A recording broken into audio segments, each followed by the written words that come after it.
comment गरिदिनु ल यो भाइरल रोड जल्दी च्याल्दी सबै ठाउँदेखि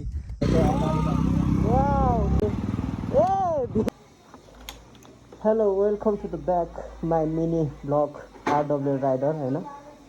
यहाँ चाहिँ बडगाउँ डाँडाबाट आउनुभएको हाम्रो निमा लामा दाइ र म चाहिँ महाकालथानको बाटोमा भ्लग बनाउन जाँदैछु अनि हामी दुईजना चाहिँ टक्क दाइको यहाँ भ्लग बनाउनको लागि हामी स्ट्यान्डमा राखेर हामी जान लागिरहेछौँ महाकालथानको भाइरल बाटोमा गएर आउँछौँ हामी दुईजना फाइनली यहाँ चाहिँ म दाइलाई एङ्गल मिलाइदिँदैछु हाम्रो भाइले पनि अनि यता पनि दाइले पनि हाम्रो दाइले पनि सपोर्ट गरिदिनु होला अनि मलाई पनि सपोर्ट गरिदिनु होला फाइनली हामी दुईजना चाहिँ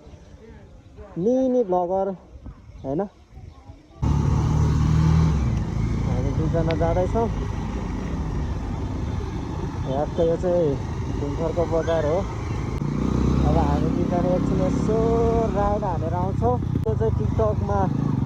रुम्बा अफिसियल छ उहाँलाई चाहिँ फलो गरिदिनु होला सपोर्ट गरिदिनु होला होइन दाइले कुदायो अलिकति अप्ठ्यारो बाटो छ होइन यहाँ चाहिँ अब पुल बनाउँदै हुनुहुन्छ त्यही भएर यहाँ चाहिँ खन्या भएर अलिकति भाङराङ भुङ्रिङ छ अनि स्पेसल्ली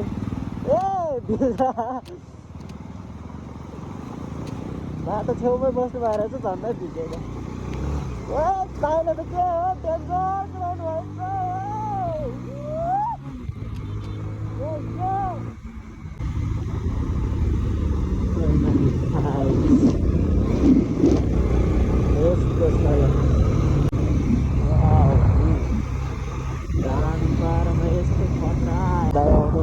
फाइनली पछाडि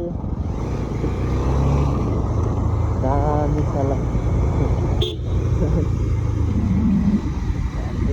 भिडियो बनाउन आएको स्पेसली दामी छ भ्लगमै साथीहरू सो आजको हाम्रो मिनी भ्लग चाहिँ तपाईँहरू थाम्नदेखि नै थाहा पाइसक्यो होला सो यता चाहिँ हाम्रो रजन भाइ र म चाहिँ यता के भन्छ बाइक राइड गर्न आएको थियो आज चाहिँ मेरो बाइक अब सर्भिस पनि गरेको थियो सो अनि यतिखेर चाहिँ हामी ठ्याक्कै यो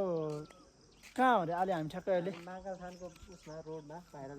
भाइरल रोड अब यो चाहिँ महाकालथानको भाइरल रोड है साथीहरू त्यहाँ आएको छु सो अब हामी चाहिँ अब एकछिन भिडियो बनाउने त्यसमा हामी फर्किहाल्छु अनि कस्तो लाग्यो यताको हाम्रो भाइरल रोड होइन साथीहरू साथै अनि हाम्रो म भाइले पनि मेन्सन गरिदिन्छु भरे भाइले पनि सबैजनाले फलो गर्नु भएको छैन फलो गरेर जोडिदिनु होला सो मलाई पनि फलो गर्नु भएको छैन फलो गरेर जोड्नु होला साथीहरू अनि हाम्रो भिडियो कस्तो लाग्छ कमेन्ट गरिदिनु होला यो भाइरल रोड कसको गाउँ हो यहाँ बोल्दीदेखि को हेर्दै हुनुहुन्छ कमेन्ट गरौँ है बोल्दीदेखि बोल्दी च्याल्दी सबै ठाउँदेखि काभ्रेडी सम्धिनेहरू कमेन्ट गरौँ न ल तपाईँ के भन्न चाहनुहुन्छ हाम्रो कतिको मान्छेहरूले माया गर्नु हुँदो रहेछ होइन भन्दै हामी पनि हेर्न देख्न पाउन् ल यति भन्दै ल अब हामी लाग्नुपर्ने हुन्छ साथीहरू यहाँ फेरि यहाँ त्यसरी राख्यो भने फेरि मान्छे अरू मान्छे डिस्टर्ब हुन्छ नि त सो ल त्यही उता पुगेर भेट्छ है साथीहरू